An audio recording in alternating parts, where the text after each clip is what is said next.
চাঁদপুর জেলার কচুয়া থানার একটা বিশাল জঙ্গল হিন্দুদের মালিকানা কিনলেন। জঙ্গলের ভেতরে গেলেন পরিষ্কার পরিচ্ছন্ন করার জন্য। গিয়া দেখে ভেতরে একটা সুন্দর গম্বুজ। ওই গম্বুজের মধ্যে একটা বাঘ তার বাচ্চারে দুধ পান করাইতেছে। কারি ইব্রাহিম গিয়া কয়, রে বাঘ, সৃষ্টির শ্রেষ্ঠ মাখলুক বনি আদম এখানে আসছে, তুমি তোমার অন্যত্র চলে যাও। ইব্রাহিম এই কথাটা বলতে দেরি হয়, বাঘ তার বাচ্চা কাঁধে নিয়ে দৌড় দিতে আর দেরি করে নাই। যেই বান্দা বান্দি আমার আল্লাহর হয়ে যাবেন, আল্লাহ গোটা দুনিয়া তার গোলাম বানায় দিবে। ও বান্দা, তুই টাকার পেছনে কেন ঘুরো? তুই টাকা খুঁজো কেন? টাকায় তোরে খুঁজবে, তুই খুঁজবি আমার আল্লাহরে। জুনায়েদ বাগদাদি রহমাতুল্লাহ আলাইহি, জগৎ বিখ্যাত কুতুবুল আলম, এইরকম বড় বড় কুতুবুল আলমদের পীরের নাম হলো আবু আব্দুল্লাহ উন্দুলুসি রহমাতুল্লাহ আলাইহি। 30,000 হাদিসের হাফেজ, কোরআনের হাফেজ আবু আব্দুল্লাহ উন্দুলুসি। একদিনের ঘটনা, জুনায়েদ বাগদাদি শিবলি সহ সফর রওনা। সফর করতে করতে করতে করতে খ্রিস্টিয়ান এলাকায় ঢুকে বললেন, খ্রিস্টান পাড়া। খ্রিস্টিয়ান পাড়ায় ওরা যেই ইবাদতখানা আছে এটাকে বলে গির্জা। জুনায়েদের কাফেলা, শিবলির কাফেলা পীরের পেছনে দাঁড়িয়ে আছেন। ওদিকে খ্রিস্টানদের গির্জার দিকে হঠাৎ 30,000 হাদিসের হাফেজ আবু আব্দুল্লাহ দাঁড়াইয়া গির্জার ভেতর একটা নজর দিল। নজর দেওয়া মাত্র কি যেন ধ্যানে পড়ে গেল। জুনায়েদ পেছনে দাঁড়ানো, শিবলি দাঁড়ানো, কিছু বলে না। দীর্ঘক্ষণ ওখানে দাঁড়াইয়া এরপরে সামনে আগাইল। কিছু দূর যাওয়ার পর তাকায় দেখে একটা গ্রাম পল্লী এলাকা।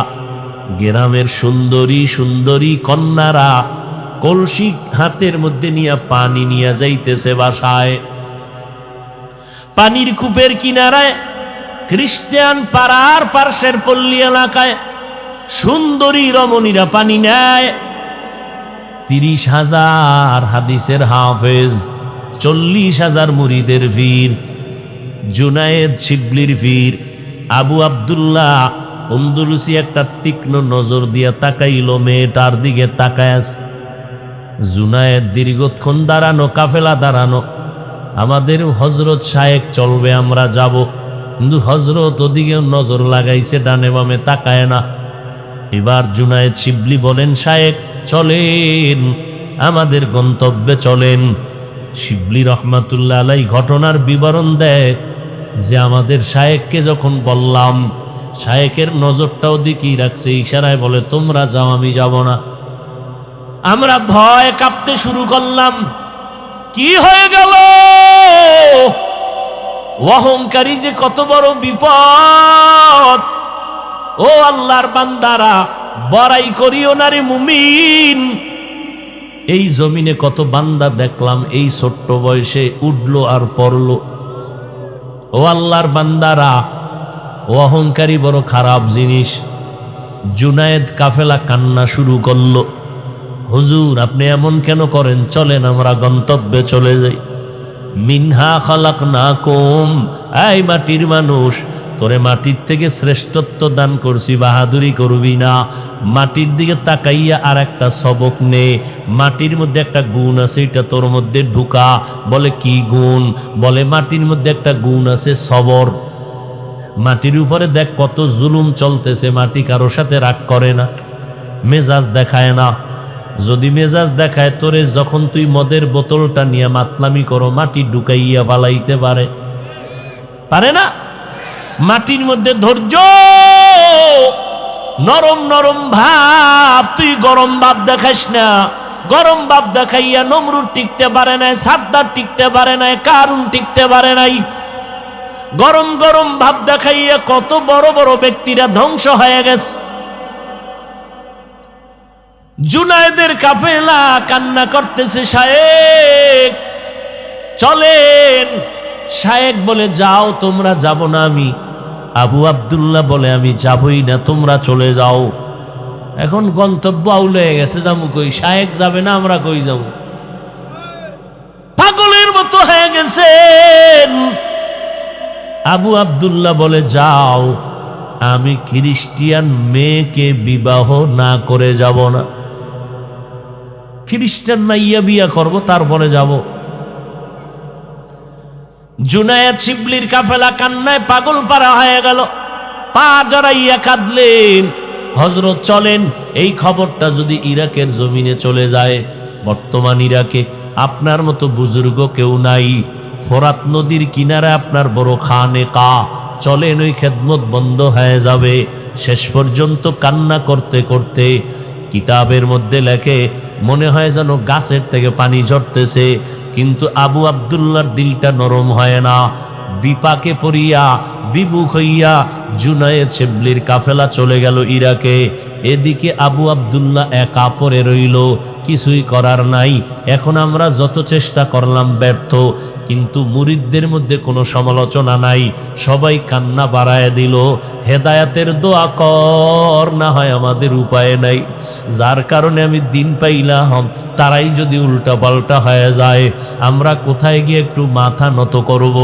আমাদের উপায় নাই, আল্লাহর কাছে হেদায়েতের দোয়া করো। জুনায়েদের কান্নাও বন্ধ নাই, শিবলির কান্নাও বন্ধ নাই।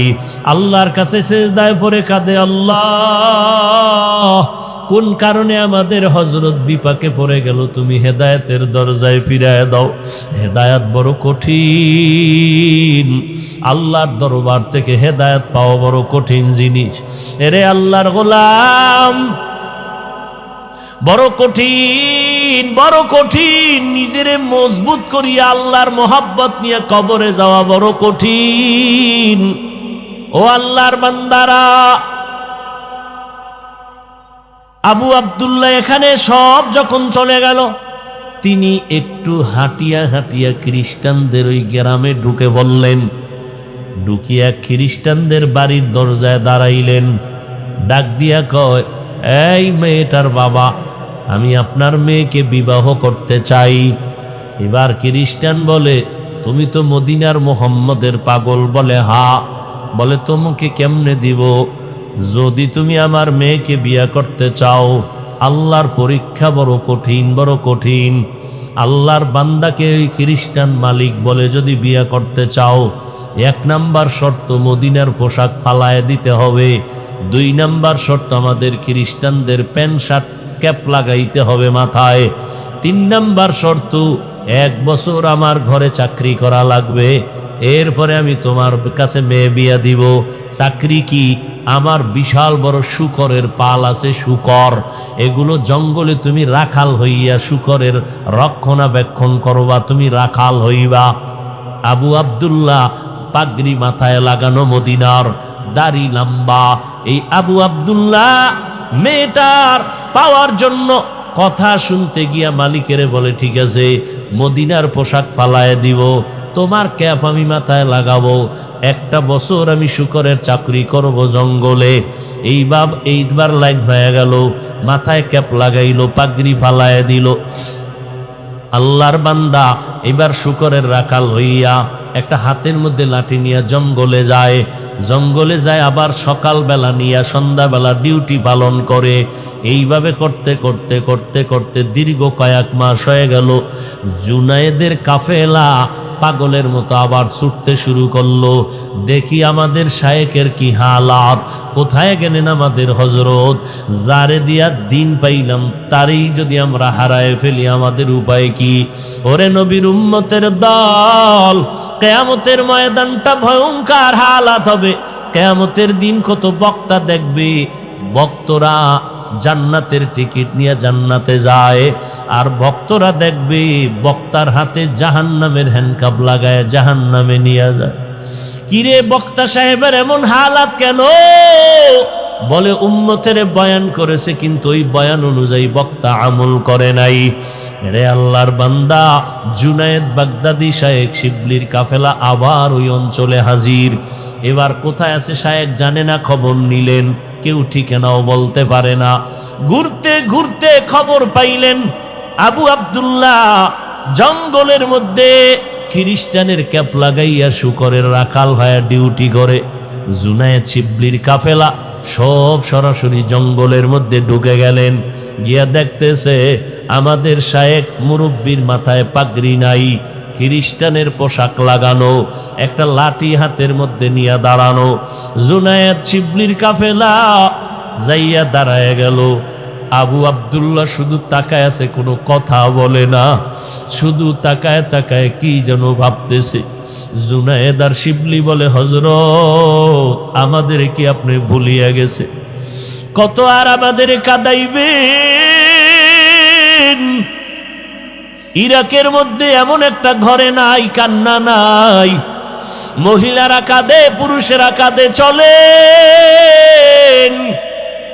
শায়েখ, আমরা পাগলের মতো হয়ে গেছি, কতদিন খানা নাই, ঘুম নাই, চলেন।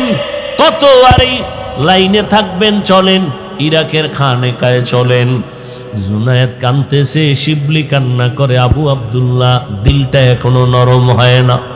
বল কাফেলার কান্নার কান্না, জঙ্গলটা কান্নার আওয়াজে মুখরিত হয়ে আছে, কান্নায় ভারী হয়ে আছে আসমান। জঙ্গলের মধ্যে কান্নার আওয়াজ, শেষ পর্যন্ত আজও তারা নিরাশ হয়ে গেল। আবু আব্দুল্লাহ কয়, তোমরা চলে যাও, আমি ইরাকের জমিনে যাব না, যাও। জুনায়েদ আর বাগদাদি আর শিবলির কাফেলার কান্না চূড়ান্ত পর্যায়।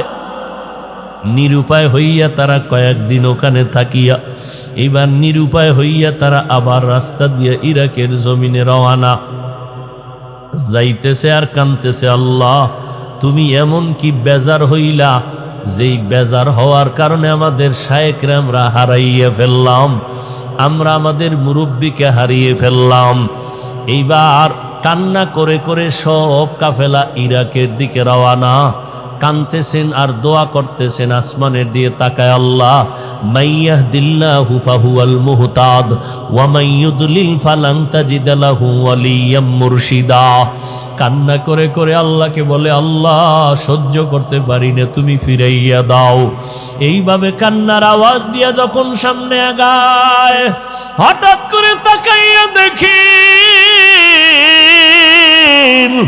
আবু আব্দুল্লাহ সামনে একটা কূপের থেকে গোসল করিয়া উঠিয়া কয়, আমারে কাপড় দাও।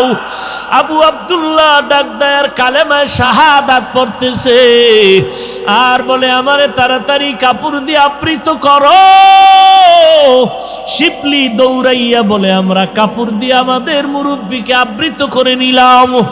এরপরে হযরত কালেমায় শাহাদাত পড়তে পড়তে আমাদের সামনে হাজির হয়ে গেলেন। হেদায়াত বড় কঠিন, কিসের অহংকারী করো রে মুমিন? ওই আমার মাওলার হেদায়াত যদি না থাকে, জীবনভর তুমি টুপি পরলা, দাড়ি রাখলা, মুসলমান দাবি করলা, কোন অন্যায়ের কারণে যদি আমার আল্লাহ একবার বেজার হইয়াই যায়, দেখবা তোমার কালেমা জবানে বন্ধ হয়ে যাবে। ওই মরণ কালে না জানি ঈমান হারা হইয়া কবরে যাও।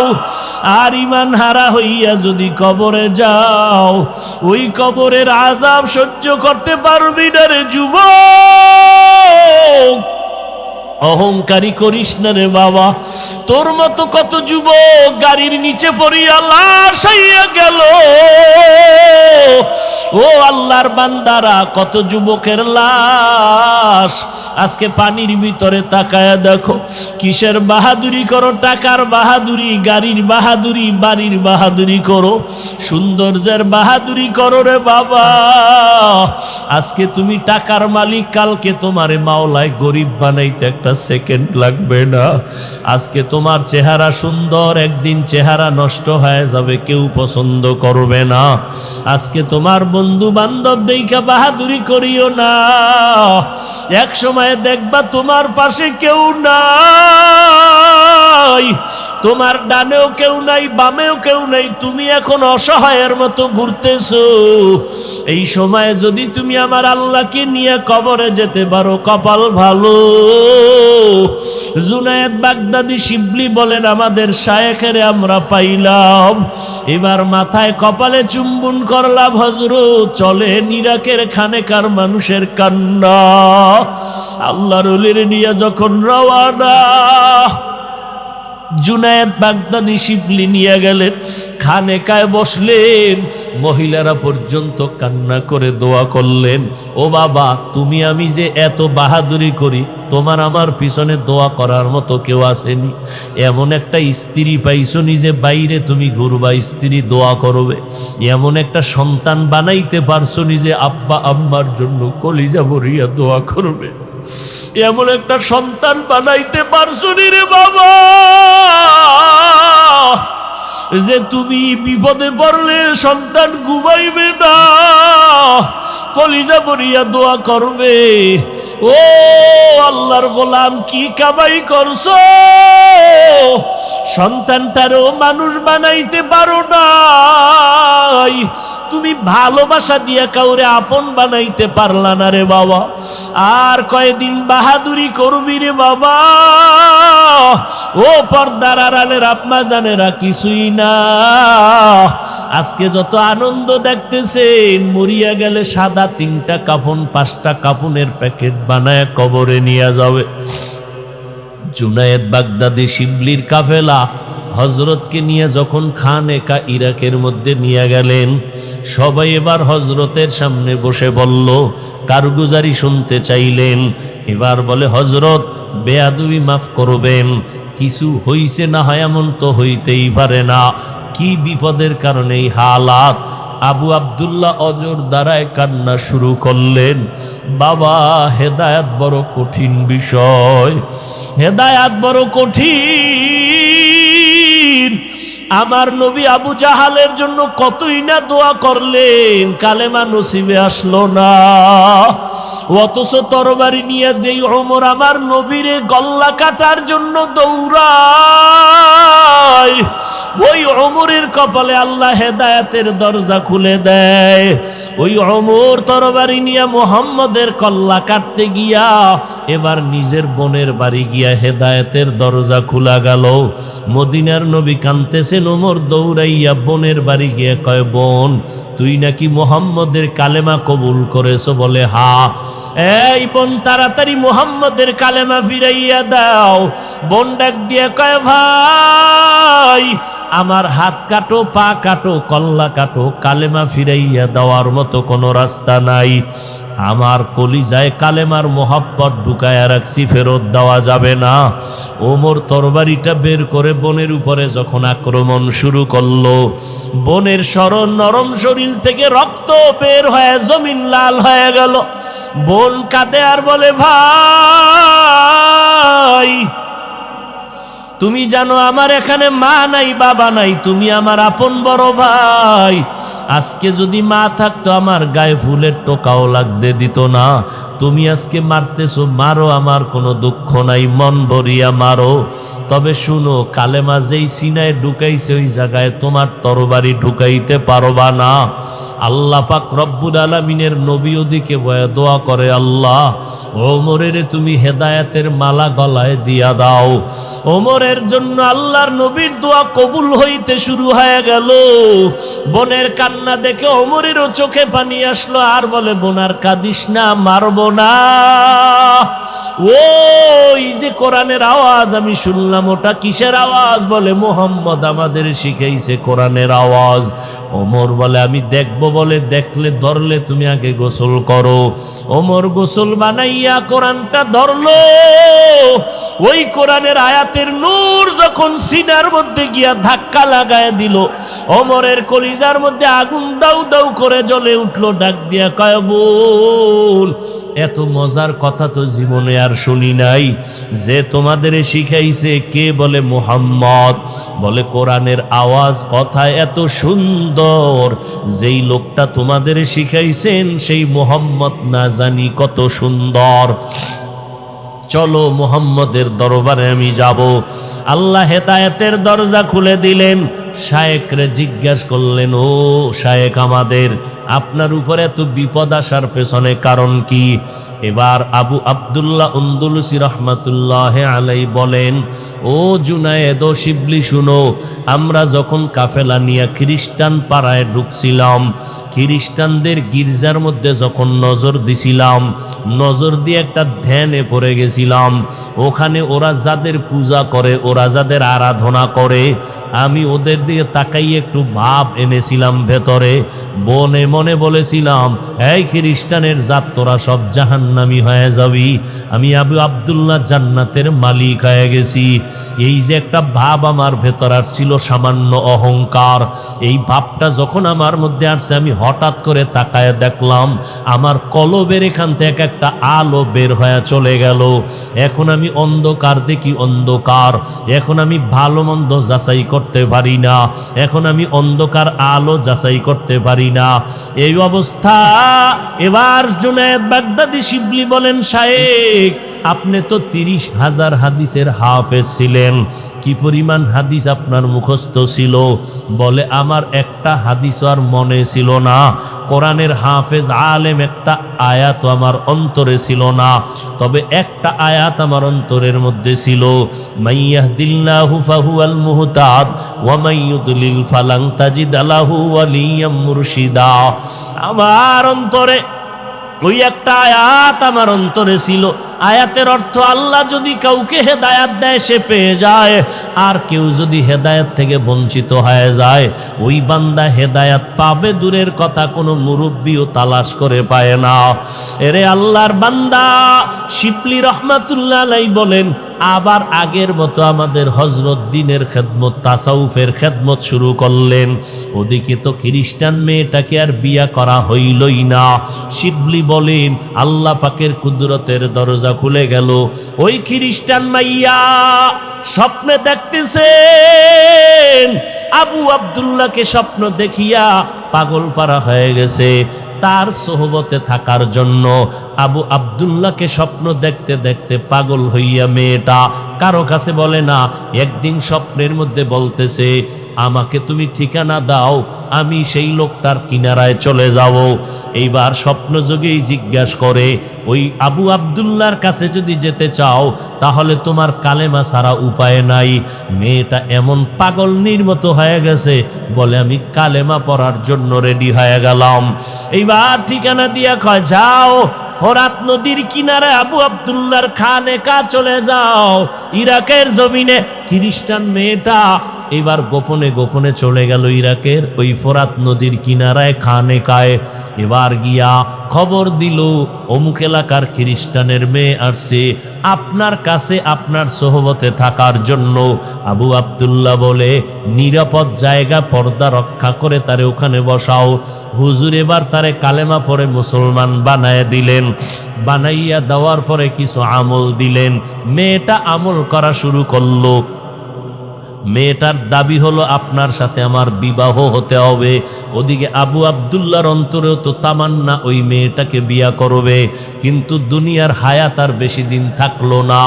ওই মেয়েটা কালেমাওয়ালা মুসলমান হওয়ার পর ওই খানেকায় থেকে থেকে ইবাদত করে করে, আমল করে করে অসুস্থ হয়ে গেল। এক পর্যায়ে দুনিয়ার থেকে বিদায় হয়ে গেল। ইন্তেকাল হওয়ার বেশি দিন বাকি নাই। কিছুদিন পর শায়েক শিবলি ঘটনা বলেন যে, আমাদের শায়েকও দুনিয়া থেকে বিদায় হয়ে গেলেন।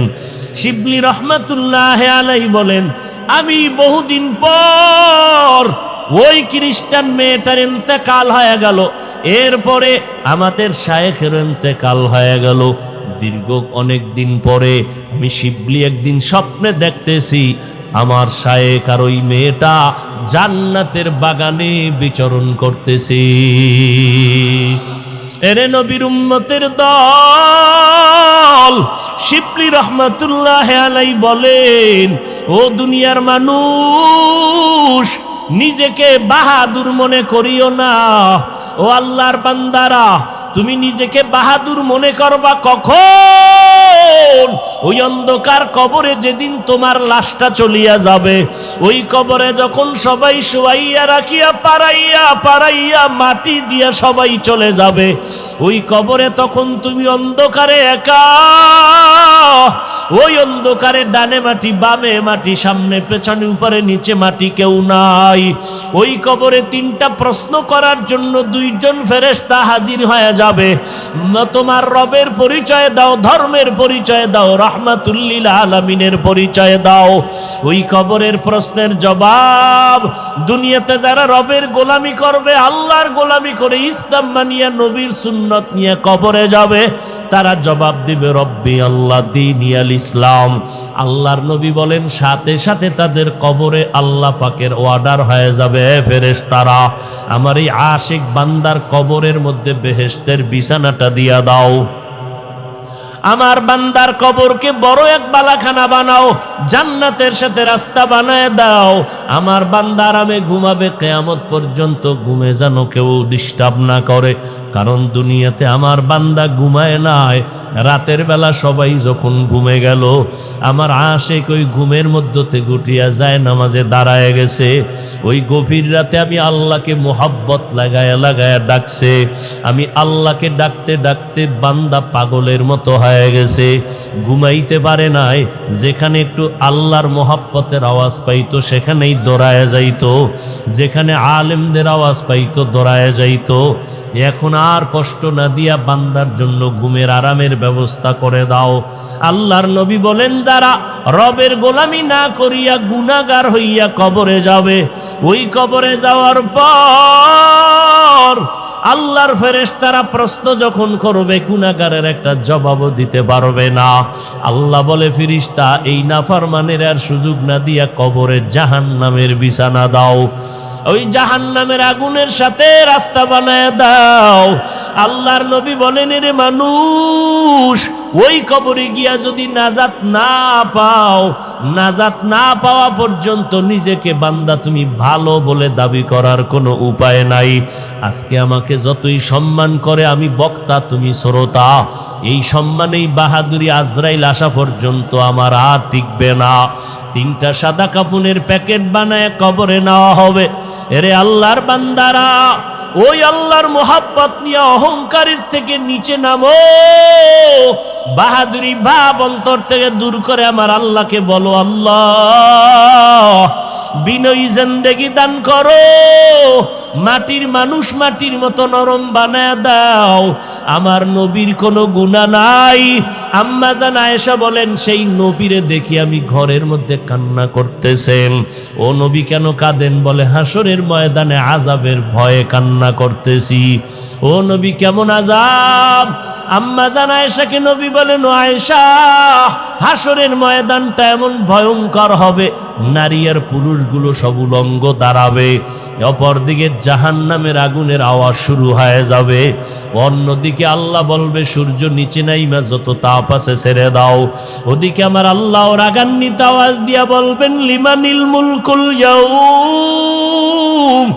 আল্লাহর কুদরতের রাগান্বিত আওয়াজে হাসরের ময়দান থরথর করে কেঁপে উঠবে। আল্লাহর নবী বলেন, আয়েশা কেমন ভয়ঙ্কর হওয়ার কারণে নবীরা পর্যন্ত নাফসি নাফসি নাফসি বলে কান্না করবে। ঈসা নবী উম্মতের কথা ভুলিয়া বলবে, আল্লাহ আমারে বাঁচাও। মূসা নবী বলবেন, আল্লাহ আমাকে বাঁচাও। ইব্রাহিম নবী বলবেন, আল্লাহ আমারে বাঁচাও। আম্মা জান আয়েশা বলে, নবী আপনি তো দোজাহানের সরদার, আপনি তখন কি করবেন? মায়ার নবী বলেন, আয়েশা আমি তখন সেজদায় মাকামে মাহমুদে পড়ে কাঁদবো আর আল্লাহকে বলবো, আল্লাহ আমার উম্মতের বাঁচাও, ও আল্লাহ আমার গুনাহগার উম্মতের বাঁচাও, একটা উম্মত যেন জাহান্নামে না যায়। আল্লাহ বলবে, নবী আপনি মাথা উঁচু করেন, কাঁদবেন না, আপনার উম্মতগুলো জান্নাতে বাছাই করে করে নিয়ে যান। আম্মা জান আয়েশা বলেন, নবী হাজারো কোটি কোটি মানুষের মধ্যে উম্মতরে চিনবেন কি করে? মায়ার নবী বলেন, ও আয়েশা আমার উম্মতেরা যারা পাঁচ বেলার অজু বানাইয়া নামাজ আদায় করবে, হাসরের ময়দানে এদের অজুর অংশগুলো নূরের আলোর দ্বারা ঝলমল করতে থাকবে। ও আল্লাহর বান্দারা, ওই হাসরের ময়দানের ভয়ে যদি নবীরা কান্না করতে পারেন, আল্লাহর নবী পর্যন্ত কাঁদতে পারেন, ও আল্লাহর বান্দা তোমার আমার আমলের তো কোনো খবর নাই। ওই জাহান্নামের ভয়ে, হাসরের ময়দানের ভয়ে আবু বকর কাঁদলেন, ওমরের কান্না, উসমানের কান্না, হযরত আলীর কান্না, সমস্ত আল্লাহওয়ালাদের কান্নার আওয়াজ। আজকে তোমার চোখে কেন পানি নাই? গুনার কারণে দিলটা পাথর।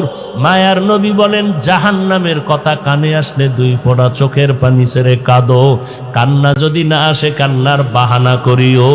ও আল্লাহর বান্দারা, ওই আল্লাহর আযাবের ভয়ে 2 ফোঁটা চোখের পানি ছেড়ে তওবা করো, আর অন্তর দিয়ে আমার আল্লাহকে ডাকো, আর বলো, আল্লাহ, এই ময়দানে আমার মতো গুনাহগার কেউ নাই। গুনার কারণে আমার হাত না পাক, চোখ না পাক, জিহ্বা না পাক, অন্তর না পাক। আয় আল্লাহ, এই গুনাহ নিয়ে কবরে যেতে চাই না রে মালিক।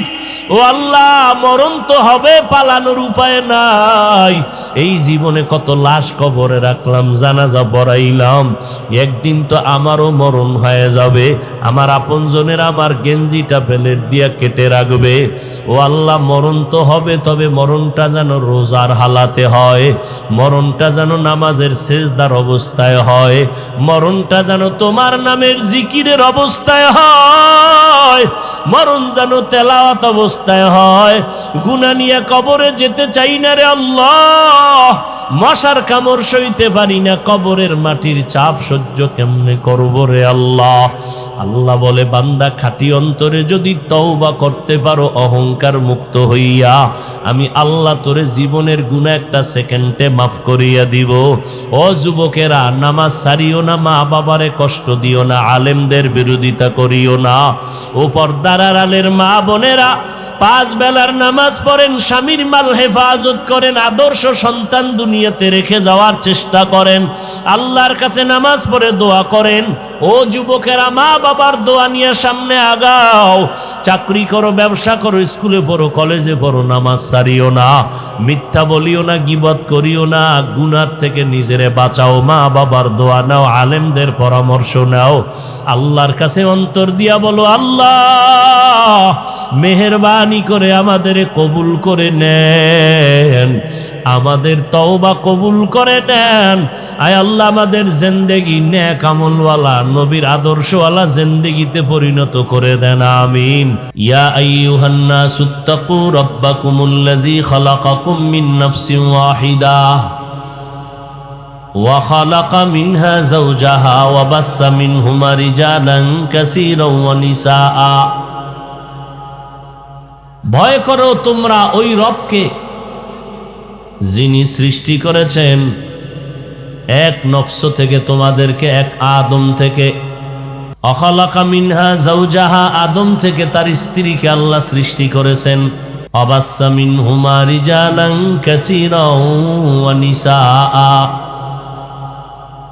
এবং আদম হাওয়ার সংমিশ্রণে আল্লাহ পাক রব্বুল আলামিন জোড়ায় জোড়ায় নারী পুরুষ সৃষ্টি করেছেন।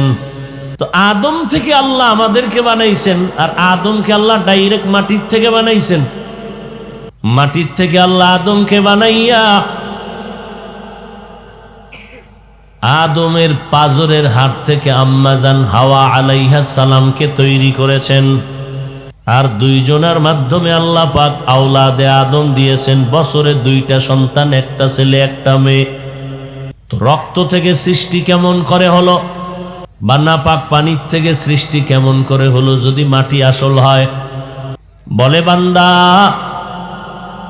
নাপাক পানিটা বাবার থেকে মায়ের বাচ্চা দানির মধ্যে চলে যায়, ওই পানিটাও শরীরের একটা ভিটামিন, খাদ্যর মাধ্যমে তৈরি হয়। ওই খাদ্যটা মাটির থেকে তৈরি হয়। মূলত তোমাকে নাপাক পানির থেকে বানানো মাকসাদ হলো তুমি আসলে মাটির সৃষ্টি। আবার এই নাপাক পানিটাকে আমি আল্লাহ রক্ত বানায় দেই। ওয়ালাকাদ খালাকনাল ইনসানা মিন সুলালাতিন মিন তিন সুম্মা জাআলনাহু নুতফাতান ফি ক্বারারিম মাকিন। সুম্মা খালাকনান নুতফাতা আলাকা ফাখালাকনাল আলাকাতা মুদগাহ ফাখালাকনাল মুদগাতা ইযামা ফাকাসাউনাল ইযামা লাহমা সুম্মা আনশা'নাহু খালকান আখার ফাতাবারাকাল্লাহু আহসানুল খালিকিন। শক্ত মাটির থেকে আল্লাহ তোমারে বানাইলেন, নাপাক পানির সাথে মাটির মিশ্রণ ঘটায় দিলেন। এই নাপাক পানিটাকে 40 দিনের শোধন করিয়া রক্তের খণ্ডে বানাইলেন। জমাট রক্তটাকে গোশতে পরিণত করলেন। আবার ফেরেশতার মাধ্যমে এই গোশতের উপরে হাড্ডি দিলেন, হাড্ডির উপরে আবার গোশত দিলেন। এইভাবে আস্তে আস্তে করে আল্লাহ মায়ের গর্ভে আমাকে আপনাকে বানাইলেন। নাপাক পানির সাথেও মাটির মিশ্রণ আল্লাহ ঘটায় দিয়েছেন। আল্লাহর নবী বলেন, ওই নাপাক পানির সাথে আল্লাহ অর্ডার করে ফেরেশতার এক চিমটি মাটি এনে লাগায়া দাও।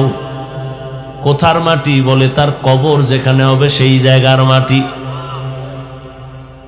যেখানে তার কবর হবে ওখানের মাটি লাগাও। ফেরেশতারা আল্লাহ দেখায় দেয় এই জায়গায় বান্দার কবর হবে, এখান থেকে মাটি নাও। যেই মানুষগুলো আগুনে পুড়িয়া ছাই হয়ে গেল, যেই মানুষগুলো পানিতে ডুবিয়া নিশ্চিহ্ন হয়ে গেল, এগো তো কবরই নাই। তাহলে এদের নাপাক পানিতে মাটি কেমনে মিশ্রিত করা হলো?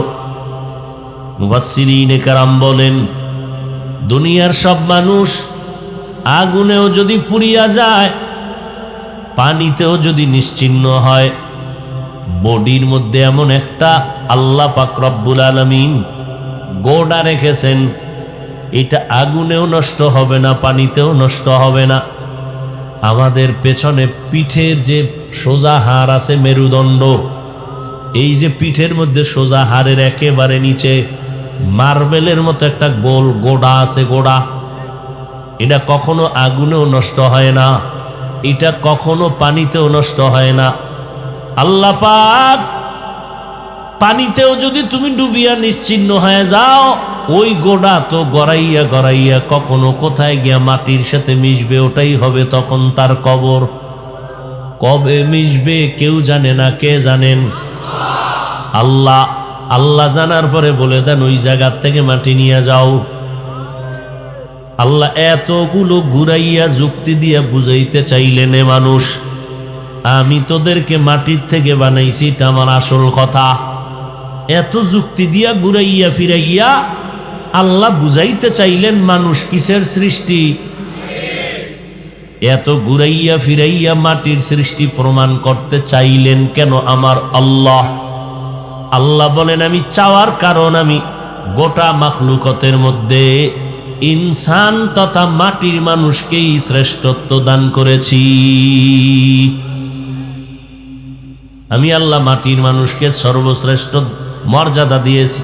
নূরের সৃষ্টিকে আমি মর্যাদা শ্রেষ্ঠ দেই নাই, আমি আগুনের সৃষ্টিকে শ্রেষ্ঠ মর্যাদা দেই নাই। আমি আল্লাহ শ্রেষ্ঠ মর্যাদা দিলাম মাটির মানুষকে। ও মাটির মানুষ, তোমরা হলা সৃষ্টির শ্রেষ্ঠ, তোমাদের মতো সম্মানিত কেউ নাই। ওয়ালাকাদ খালাকনাল ইনসান ওয়ালাকাদ কাররামনা বানি আদম ওয়া হামালনাহুম ফিল বাররি ওয়াল বাহরি ওয়া রাযাকনাহুম মিনাত তাইয়্যিবাত ওয়া ফাদ্দালনাহুম আলা কাসীরিম মিম্মান খালাকনা তাফদীলা।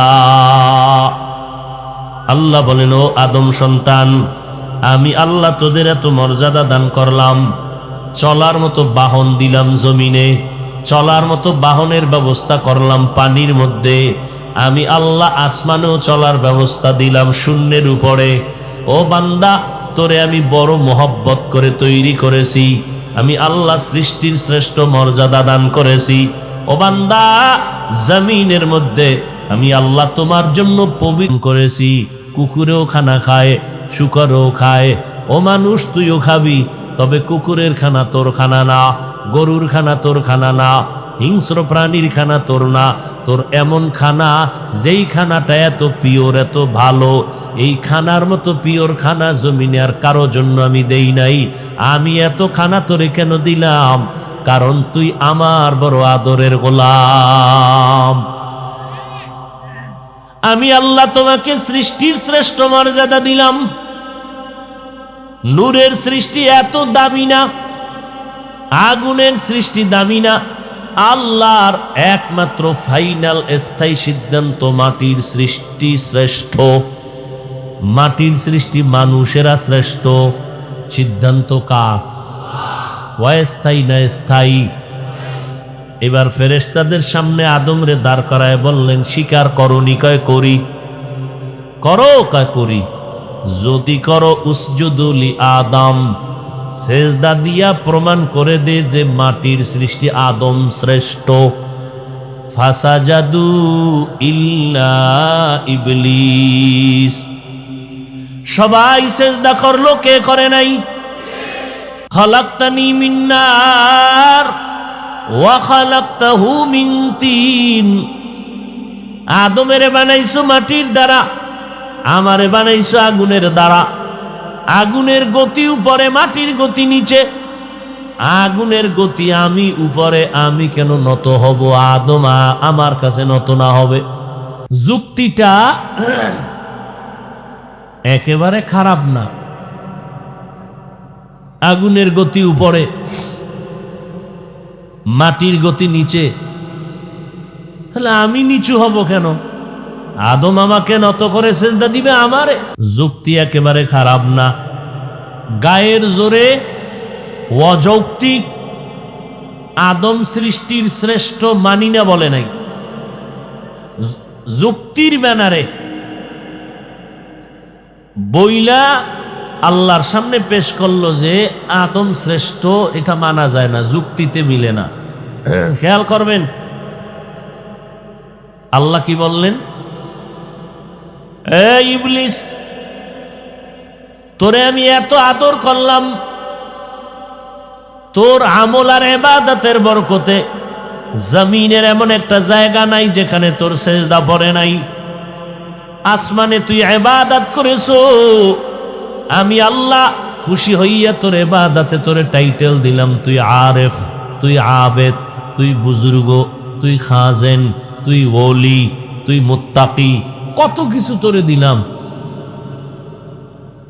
এত ইবাদত তুই করেছো, কিন্তু আমি মাওলার সামনে যুক্তি দিয়ে যে কথাটা বললি, যুক্তিটা একেবারে ফেলে দেওয়ার মতো না।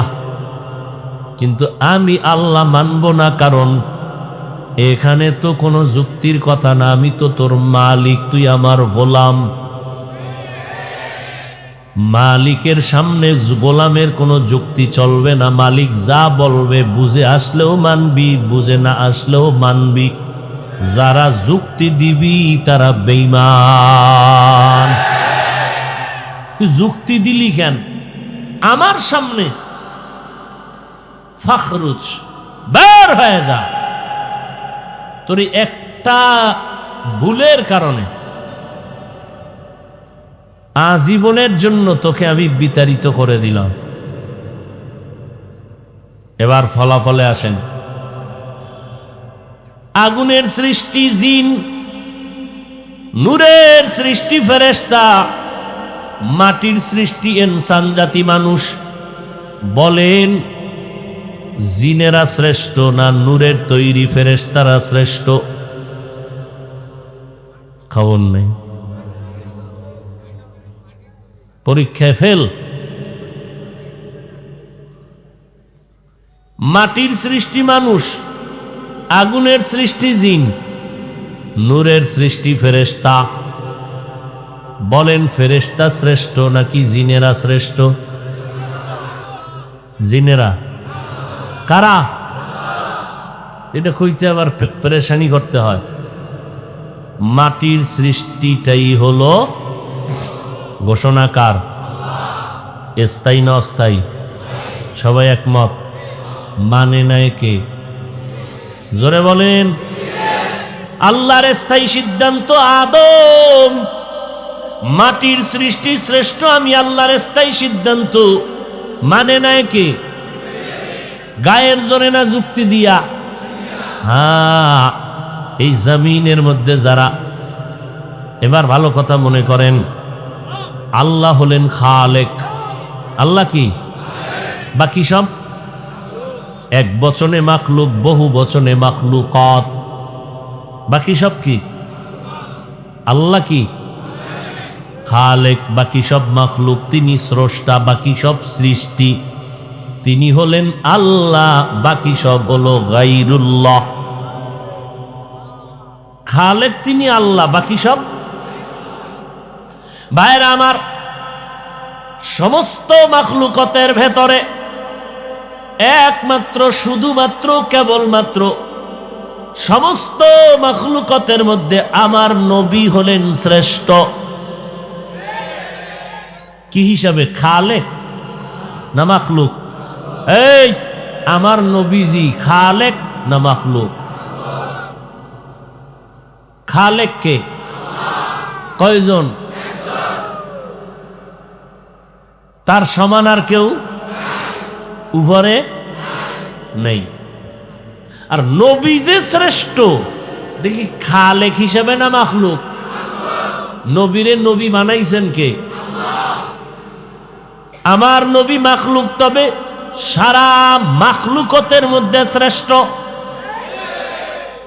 ঠিক নি? এবার আমার নবীরে শ্রেষ্ঠ বানাইয়া কোন লাইনে ঢুকাইবেন? লাইন আছে তিনটা। নূরের সৃষ্টি, আগুনের সৃষ্টি, মাটির সৃষ্টি। আল্লাহ কয় গোটা মাখলুকতের মধ্যে মোহাম্মদ শ্রেষ্ঠ। আর জিন ফেরেশতা নূরের সৃষ্টি আমার কাছে শ্রেষ্ঠ না, আগুনের সৃষ্টি আমার কাছে শ্রেষ্ঠ না। আমার কাছে একমাত্র শ্রেষ্ঠ হলো মাটির সৃষ্টি, মানুষ। এখন আমার নবী যেহেতু মাখলুক, আমার নবীরে তুমি মাখলুক বললে কোন জায়গায় ঢুকাইবা? নবীর সম্মানটা নূরের মধ্যে ঢুকাইলে ঠিক থাকবে কিনা ভাবতে হবে। নবীর সৃষ্টি মাখলুকের মধ্যে আমার নবী শ্রেষ্ঠ। এখন আমার নবীর সৃষ্টিটা কেমন, আমার নবীর আল্লাহ কেমন বানাইলেন, এটা যদি জিনের সাথে মিলাইয়া দাও সম্মান টিকবে কিনা ভাবতে হবে। মাটির সাথে মিলাইলে সম্মান টিকবে কিনা ভাবতে হবে। ফট করে জবাব দেওয়া যাবে না। এরে নবীর উম্মতের দল, আমার মায়ার নবীর মতো দামি কেউ নাই। যতই সম্মানের বয়ান করি, আমার নবী খালেক হতে কখনো পারবেন? আমার নবী মাখলুক। আর মাখলুক বললেই বলতে হবে সে কিসের সৃষ্টি। এরে নবীর উম্মত, যেদিকেই ঢুকাও আগে চিন্তা ভাবনা কইরের পরে চিন্তা করতে হবে 1 বছর। কয় বছর? এর আগে সমাধান দেওয়া যাবে না। চিন্তা করিয়া এরপরে জবাব বের করতে হবে। কাদের জন্যই জবাব? যারা নবীর সুন্নতের আমল করে, দাড়ি টুপি পাগড়ি ঠিক আছে, এরা তালাশ করবে নবী কিসের সৃষ্টি। আর যাদের মধ্যে নবীর সুন্নত নাই, নামাজ নাই, রোজা নাই, পর্দা নাই, দাড়ি নাই, টুপি নাই, এদের জানার কোনো অধিকারই নাই নবী কিসের সৃষ্টি। ভাইরা আমার, মাটির সৃষ্টি শ্রেষ্ঠ, এটা আল্লাহর স্থায়ী সিদ্ধান্ত, মানে না ইবলিস যুক্তির ব্যানারে, গায়ের জোরে না। আমার জমিনের মধ্যে এমন একদল উলামায়ে কেরাম, এমন কিছু মুমিন আশিকের আছে যারা বলে মাটির সৃষ্টি শ্রেষ্ঠ, মানি না। এরাও যুক্তি টুক্তি দিয়া এরপরে বলে মাটির সৃষ্টি শ্রেষ্ঠ না। মুহাম্মদের অন্যদিকে ডাইভার্ট করার জন্য প্রচেষ্টা অপচেষ্টা করে। এরকম আছে না নাই? হ্যাঁ, নবী আমার মাখলুক। যদি বলো মাখলুক, তো কোন কাতারে ঢুকাইবা? আল্লাহ তো তারে বানাইছেন, কি দিয়া বানাইছেন? যদি এদিকেই ঢুকতে চাও, হয়তো আগুন দিয়া, নয়তো নূর দিয়া, নয়তো মাটি দিয়া। এখন কোন দিকে ঢুকাইবা? আল্লাহর স্পেশাল ঘোষণা, মাটির সৃষ্টি শ্রেষ্ঠ, আর নূরের সৃষ্টি শ্রেষ্ঠ না, আগুনের সৃষ্টি শ্রেষ্ঠ না।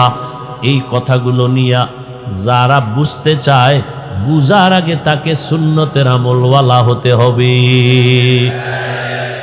যার মধ্যে নবীর সুন্নতের আমল নাই, এগো জন্য জানার কোনো অধিকারই নেই নবী কিসের তৈরি, কোনো গাঞ্জাখরের অধিকার নাই, রসুলের দুশ্মনের কোনো অধিকার নাই।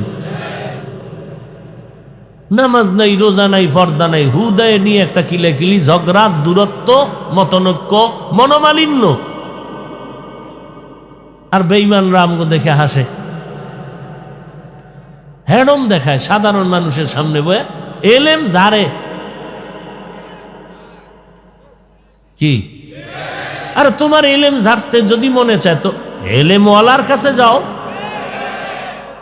কি আমাদের দেশে মাদ্রাসা আছে, আলেম ওলামা আছে, ইমাম সাহেবরা আছে, সেখানে যাও। বটগাছ তলায় কেন? বটগাছ তলা গেছো কেন? কাঙ্গ পূর্বপুরুষরাও এইরকম পরাজিত সৈনিক ছিলেন। কি পরাজিত সৈনিক, নিমক হারাম কোথাকার।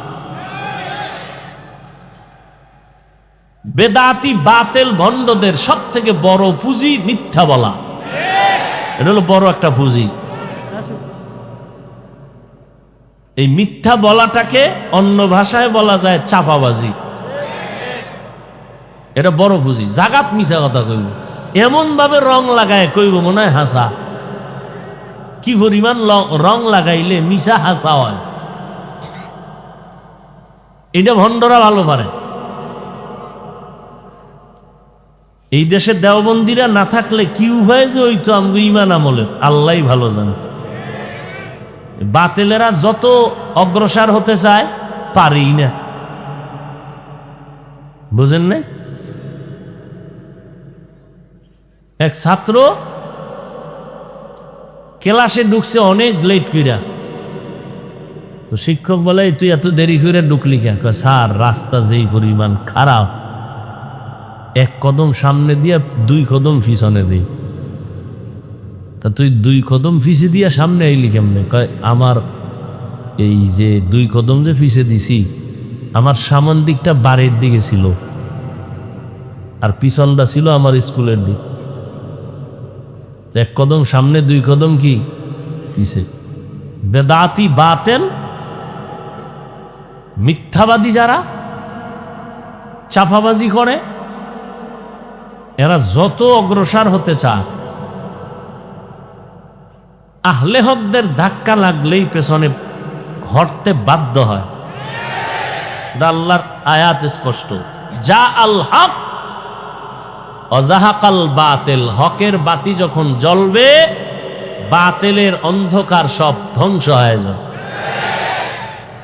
বড় কঠিন পরিস্থিতিতে আমরা জীবন যাপন করতেছি, বড় কঠিন। একজন জবরদস্ত বুজুর্গ ইমাম ফখরুদ্দিন রাজি রহমতুল্লাহ আলাই গালেবান, তার কাছে শয়তান আইছিল আল্লাহ এক তার দলিল নিয়ে। ইমাম ফখরুদ্দিন রাজি দলিল দেয় আল্লাহ যে এক, এই দলিল, এই প্রমাণ। ইবলিস এটারে কাঁদে, আর একটা দেয়, আর একটা কাঁদে, আর একটা দেয়, আর একটা কাঁদে, কাটতে কাটতে কাটতে কাটতে শেষ পর্যন্ত আর পার পাওয়ার কোনো পথ নাই।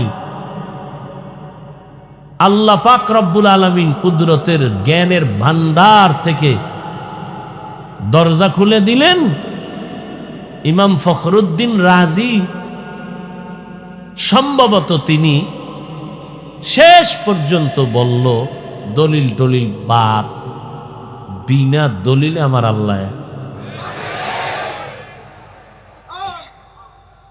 অতএব এই বেদাতি ভণ্ড বাতিলের দলিল টলিল শোনার টাইম নাই।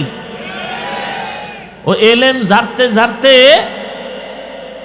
ময়দান কাঁপায়, সাধারণ মানুষের সামনে, আলেমদের সামনে যাইতে ভয় লাগে। ওদেরকে জানায় দাও, তোদের দলিল নিয়ে তোরা বঙ্গোপসাগরে ঘুমা। আমরা দলিল ছাড়া আমরা নবীরে সম্মান করি, আল্লাহর গোলামি করি, নবীর আদর্শ মতো চলি, আমরা আহলে হকের ব্যানারে আছি। তোমাকে দলিল টলিল আমরা শোনার কোনো টাইম নাই। সব দলিল ছাড়া আমরা আহলে হকের ব্যানারে চলব। যারা বয়ানের মাধ্যমে উম্মতকে আমলওয়ালা বানায়, এরা হক, কোনো দলিল টলিল নাই। যাদের বয়ানে মানুষ দাড়িওয়ালা হয়, টুপিওয়ালা হয়, জিকিরওয়ালা হয়, পাগড়িওয়ালা হয়, সুদ ছাড়ে, ঘুষ ছাড়ে, বেনামাজি নামাজি হয়, এরা হক। এলেম জারে সাধারণ মানুষের সামনে বসে, হাতিয়ে যদি বিড়ালের কয় তোর সাথে এক যুদ্ধ হবে, অপমান কি বিড়ালের না হাতির? আল্লাহ হেদায়াত দান করুন। আসলে কপাল খারাপ, বেদাতে হেদায়াত নাই, কপাল খারাপ। সুযোগ সন্ধানী যখন সুযোগ পায় সেখানে দৌড় দেয় চেয়ার পাওয়ার জন্য। এই জন্য আমি মাঝে মাঝে বলি, বাতেল আর হকের মধ্যে ব্যবধান কি জানেন? একটা কথা, বাতেলরা যেটাকে মাধ্যম বানায়, আহলে হকরা সেটাকে উদ্দেশ্য বানায়। আর আহলে হকরা যেটাকে মাধ্যম বানায় সেটাকে তারা উদ্দেশ্য বানায়। আহলে হকদের উদ্দেশ্য ইসলাম, মাধ্যম চেয়ার, হতে পারে ক্ষমতা, না থাকে না থাক, ইসলাম ঠিক থাকতে হবে। বাতেলরা কি বলে? আমাকে উদ্দেশ্য ক্ষমতা, মাধ্যম ইসলাম, ইসলাম থাক না থাক দরকার নাই, ক্ষমতায় যেতে হবে। এই ক্ষমতার চেয়ার পাইতে গিয়া ইসলামের 12টা বাজাইয়াও যার সাথে মনে চায় সেখানে দৌড়ায়। আর আহলে হকরা বলে চেয়ারম্যান হইলে হই, না হইলে না হই, এমপি হইলে হই, না হইলে না হই, কিচ্ছু লাগবে না, ইসলামের বিন্দু ক্ষতি হতে দেওয়া যাবে না।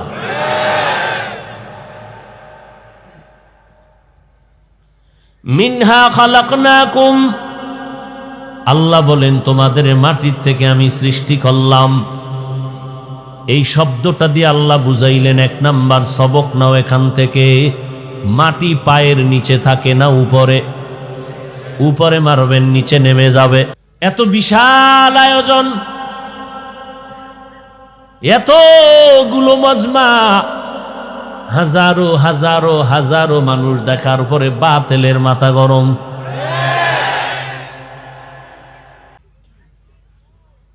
আমরা এত মানুষ এক জায়গায় জমা করতে খবর হয়ে যায়, আসা যাওয়ার ভাড়া দিয়ে এত লোক এত টাইম বসাইয়া রাখা যায় না। কি বড় দুঃখ! জহুরের নামাজ পড়িয়া ভোলায় বয়ান করে আসলাম, ভোলা, এরপরে গেলাম রূপগঞ্জ, এখন এখানে, কালকে জহুর পড়ব কিশোরগঞ্জ, গঞ্জ নিয়ে আসি, শুধু গঞ্জ। মুসলমান, তুমি মুসলমান হইয়া কেন বলো হেলিকপ্টারে দৌড়ায়? তুমি কেন সমালোচনা করো? তুমি তো মোহাব্বত লাগাইয়া বেঈমানের সামনে চোখের উপরে কথা বলবা, এই বেঈমান, আল্লাহর কোরআন পড়লে আর মাওলা এই রকম সম্মান দেয়, মাদ্রাসায় পড়লে এমন সম্মান হয়, মদিনার নবীর আদর্শ মালাক বানাইলে এই পরিমাণ সম্মান আমার আল্লাহ দেয়। বেঈমানের তুমি চ্যালেঞ্জ দিবা যে মাদ্রাসা আমগো জীবনের বড় দামি একটা জায়গা, তুমি বেঈমানের বলার আগে তুমি জ্বল্লা হইরা মরতেছো কেন? আসলে তোমার ভেতরে হিংসার বাসা বড় কঠিন হয়ে গেছে। ও নির্লজ্জ, ও বেহায়া, তুমি মুসলমান। হাটহাজারীর হুজুর বলে গেছিলেন, হেলিকপ্টার আমার কাছে কিসের মতো? আরে আলেম হেলিকপ্টারে উঠবে, নাস্তিকদের ঘুম হারাম। নাস্তিকেরা ঘুমাইতে পারে না, আমগো চিন্তা কইরা ঘুম নাই, আমগো পেরেশানি তবু খাওন নাই, চেহারা কাটন কাটন ভাব। নাস্তিক বেঈমানের মাথা গরম। হুজুরেরা কেন হেলিকপ্টারে দৌড়ায়? ওরে তোর বাবার টাকায় দৌড়ায় না, আল্লাহ তাআলা যদি কবুল করে তোর বাবারাও ফিরাইতে পারে না। मेरा एजाज़ु करदन बेहिसाब खल्क़े रादादन जवाबे बासवाब हक न दारात दोस्ते खल्क़ा ज़ारे रा लिस्ते ई खसलते एके दिनदारे रा डिस्टर्ब भाईरा आमार মুসলমান গর্ব করবে যে মুসলমানের এটা সম্মান সারা দুনিয়া দেখে মুসলমানের সম্মান কত আলেমের সম্মান কত মাদ্রাসায় পড়লে সম্মান কত বাড়ে কারণ সব বেঈমানেরা পাগল মাদ্রাসা বন্ধ করে দাও বেঈমানরা পাগলের মধ্যে আবার একদল হুজুরেরাও আধা পাগল হেফজখানায় পড়ায় লাভ নাই মাথা নষ্ট হবে পঙ্গু হবে ওরে বেঈমান নাস্তিকেরা কোরআনের বিরুদ্ধে বলে এটা তাদের চিরচরিত অভ্যাস দুশমনের কাজ হলো দুশমনি করা কিন্তু একজন আলেম হইয়া কেন হেফজখানার বিরুদ্ধে ছাত্রদের বিরুদ্ধে কোরআনের বিরুদ্ধে মাদ্রাসার বিপক্ষে অবস্থান নাই ইশারা ইঙ্গিতে মাদ্রাসার বিপক্ষে বলে আসলে বুঝতে বাকি নাই তার অন্তরের ভেতরে বেঈমানের মোহব্বত ঢুকে পড়েছে এরে নবীর উম্মতের দল ছাত্রদেরকে দেখাইয়া দাও মাওলার কোরআন পড়লে নবীর সুন্নত মানলে সম্মান দুনিয়াতে মুকুটহীন সম্রাট বানায় দিবেন আমার আল্লাহ সম্মান দেয়ার মালিক কে এটা মুখে বলেন না অন্তরও আছে সম্মান দেয়ার মালিক যদি কোনো মানুষ থাকতো তো আমারে আগে ভাড়ায় মারতো না এটার আগে ভাড়ায় মার যত অপচেষ্টা করে কোনো দিক দিয়েই পারে না চরমনাই বন্ধ করে দাও যত বলে ততই বাড়ে দেওবন্দীদের উপরে যত আক্রমণ ততই বাড়ে আমি তো বলি মাত্র 10টা বছর তাকাইয়া থাকবি বাঙালি তাকাইয়া থাইকা দেখবি 10 বছরের মধ্যে আমার সোনার বাংলার প্রত্যেকটা গ্রামে গ্রামে ইনশাআল্লাহ এক একটা কওমি মাদ্রাসা হয়ে যাবে বলবা কেন ওই বাতিলের বিরোধিতার কারণে জোয়ারের পানিতে বাদ দিলে শক্তি বাড়ে না কমে হ্যাঁ তাবলীগ বাড়ছে না কমতেছে কেন যত বিরোধিতা করে ততই বাড়ে ততই বাড়ে ততই বাড়ে যত বিরোধিতা করে ততই মানুষ বাড়ে বিরোধিতার কারণে ঈমানওয়ালাদের প্লাস পয়েন্ট অতএব বাতিলের বিরোধিতায় কোনো আমাদের পেরেশানি নাই কারণ আমরা ওই নবীর আদর্শের উম্মত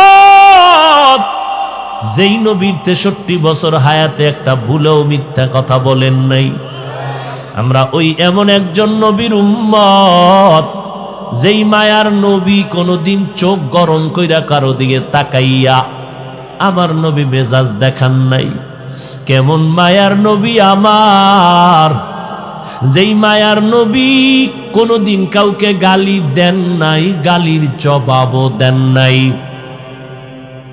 ইহুদি আইসা নবীরে গালি দেয় মানে একচেটিয়া হুদা গালি দিতেছে পাশে ওমর দাঁড়ানো ওমর কয় নবী ধরুমনি কয় থাম ইহুদি গালি দেয় সহ্য করা যায়নি গালি দেয় কেন নবীর কাছে কিছু পাবে টাকা পাবে আমানত রাখছিল ওয়াদা দিছে 1 সপ্তাহ পরে নিব কিন্তু সে টাইমের আগে আইসা নবীরে কয় টাকা দাও নবীকে একটু পরে যেখানে রাখছি ওখান থেকে আনতে সময় লাগবে এই গালি শুরু নবীরে গালি দাও ওমরের মেজাজ গরম সহ্য করা যায় না নবীকে এত গরম যদি দেখাও ওর পাওনাটা দিয়ে দাও যাও কোনার পাওনা দিয়ে দাও না পাওনা দিব কেমনে পাবে টাইম আছে গালি দিবে কেন ওর অধিকার আছে ওর চাওয়ার অধিকার আছে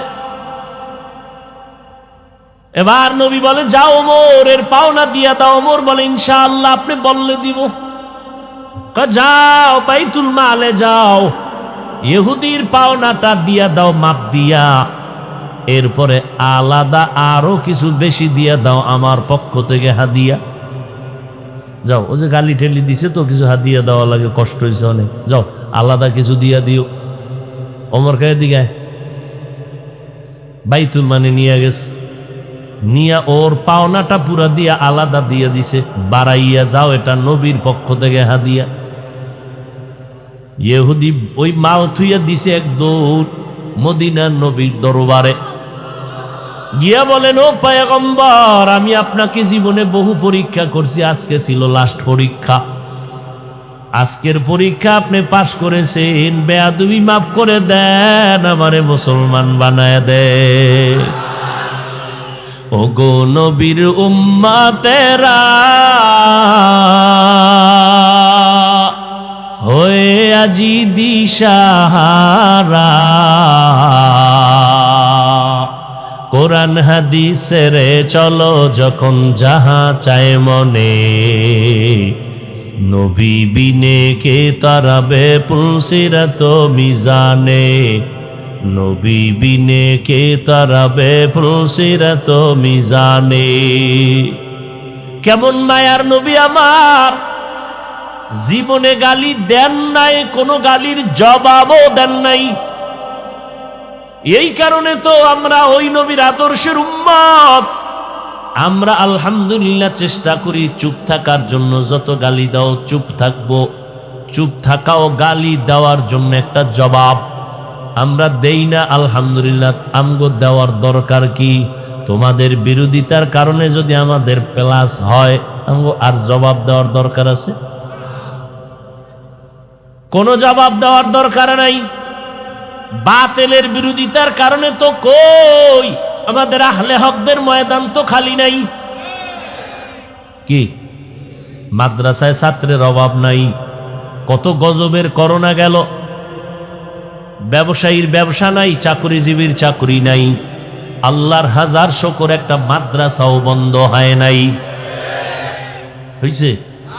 কোন টুপিওয়ালা মাওলানা রাস্তায় গিয়া ভিক্ষা চায় না, বরং আমার দেশে যত করোনার রোগীরা মরল, পুলিশ কিছু কিছু সহযোগিতা করলো, আর অধিকাংশ ক্ষেত্রে আমার দেশের টুপিওয়ালা হুজুরেরা এই করোনার রোগীগুলো ধইরা ধইরা গোসল করাইয়া, জানাজা পড়াইয়া, দাফন কাফনের ব্যবস্থা করলো। এক হুজুরেরও করোনায় ধরে নাই, মরেও নাই। বাঁচানের মালিককে। ও আল্লাহর বান্দারা, আল্লাহ তাআলা এই জমিনের মধ্যে আমাদেরকে পাঠাইছেন মাটির মানুষ। যদিও তোরে পায়ের তলে রাখছি, মাটি উপরে মারলে নিচে যাবে, তবে সম্মানটা নিচে রাখি নাই, সবার উপরে দিলাম। তবে সাবধান, সবার উপরে সম্মান পাইয়া অহংকারী হইস না রে, খবরদার। বাপ দেখাইস না, সাবধান। আমি আল্লাহ দুনিয়ার সব মাখলুক তোর গোলাম বানায় দিস, অতএব তোর গরম ভাব দেখানোর কোনো প্রয়োজন নাই। এরে মাটির মানুষ, মাটির থেকে বানাইয়া তোর সম্মান দেওয়ার কারণে বাহাদুরি করবি না। বাহাদুরি করতে গিয়া নমরুদ টিকে নাই, ফেরাউন টিকতে পারে নাই। অহংকারী করার কারণে দুনিয়ার অনেক বড় বড় ব্যক্তিরাও ধ্বংস হয়ে গেছে। আপনাদের ধৈর্য থাকলে আমি একটা ঘটনার দিকে ঢুকতে চাই। জমিনের মধ্যে একজন বড় আল্লাহওয়ালা, আহলুল্লাহ, আউলিয়া, বড় বুজুর্গ, বড় আলেম। কেমন বড় আলেম? যার হাতে হাত লাগাই এই জগতের কুতুবুল আলমের টাইটেল পেয়েছেন জুনায়েদ বাগদাদি। যার হাতে হাতটা লাগাইয়া সৃষ্টির কাছে বড় দামি হয়ে গেলেন শায়েখ শিবলি রহমাতুল্লাহ আলাইহি। আমি আর জুনায়েদ বাগদাদির নাম শুনছেন না? যেমন তেমন আল্লাহওয়ালা। এবার বুঝেন তাহলে তার পিসাব কেমন আল্লাহওয়ালা।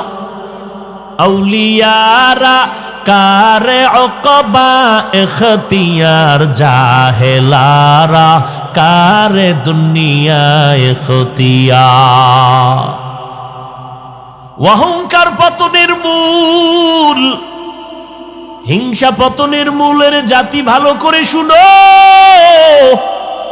কিসের অহংকারী করো? আমি বড় বক্তা, এই বাহাদুরি?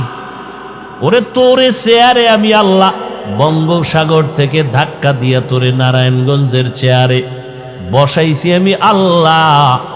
এই ডিআইটি মাঠের মধ্যে এত মানুষ দেখতেছো, এটা তোর বাহাদুরি না, এরা কেউ আসে নাই, আমি আল্লাহ নিজে পাঠাইছি। তুই যদি মাস্তানি করো, বাহাদুরি করো, আমি এই মানুষগুলোর অন্তর থেকে মোহব্বতের পার্সেন্ট কমায় দিও। মোহব্বতের পার্সেন্ট যখন কমে যাবে, মানুষ দূরে সরে যাবে। বাহাদুরি করিস না রে বাবা, আল্লাহ তাআলা নিয়ামত দিয়েছেন, ধরে রাখ, শুকর আদায় কর। অহংকার আর হিংসা বড় খারাপ। এরে ভাই, আল্লাহ পাক ইমাম বানাইছেন, তোমার পিছনে কত মানুষ নামাজ পড়ে, মানুষগুলো নামাজ পড়িয়া তৃপ্তি পায়, এটা তোমার বাহাদুরি না, আমার আল্লাহর দেওয়া মহব্বতের নেয়ামত আর সম্মান। এই ইমাম সাহেব, মোহাব্বত নিয়ে চলো। যেই জায়গায় দাঁড়াইয়া তুমি ইমামতি করো, ওই জায়গায় দাঁড়াইয়া কিন্তু মদিনার নবী ইমামতি করেছেন। ওই জায়গাটা কিন্তু ইমামতির জায়গা বড় কঠিন।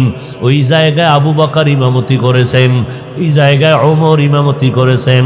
অতএব বাহাদুরি করার কিছুই নাই। তুমি নামাজে দাঁড়াইয়া, তোমার হুশ আছে, তোমার পেছনে কত শত মুসল্লি তোমার উপরে নির্ভর করে নামাজে আছে।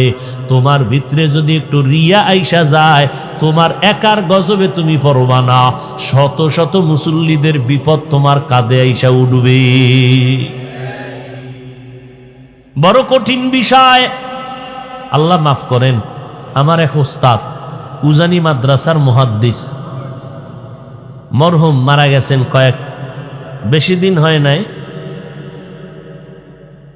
রশিদ আহমদ রাহিমাহুল্লাহ তাআলা, তিনি ক্লাসের মধ্যে আমাদের একটা ঘটনা বলছিলেন। ঢাকার শহরে ইমামতিটি কেন বড় কঠিন? রাতের বেলা গোসল ফরজ হয়ে গেল, ইমামতি টিকাইতে গিয়া ওই সময় আরো বড় কঠিন অবস্থা ছিল। গোসলটা করিয়া নামাজে যাবে, জামাতের টাইম হয়ে গেছে, গোসলের টাইম নাই। ওস্তাদ বলছেন, শেষ পর্যন্ত ইমামতি টিকে থাকানোর জন্য সেই গোসল ছাড়া অজু করিয়া নামাজের ইমামতিতে দাঁড়ায় গেছে।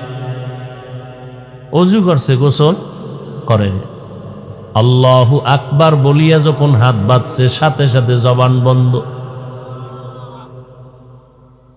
চালাকি সব জায়গায় চলে না রে বাবা, বেয়াদবি সব জায়গায় চলে না। অহংকারী হইতে হইতে কিন্তু মানুষ চূড়ান্ত খারাপ হয়ে যায়। এরে আল্লাহর গোলাম, নিজেরে বড় মনে করার কি পুঁজি আছে বলো?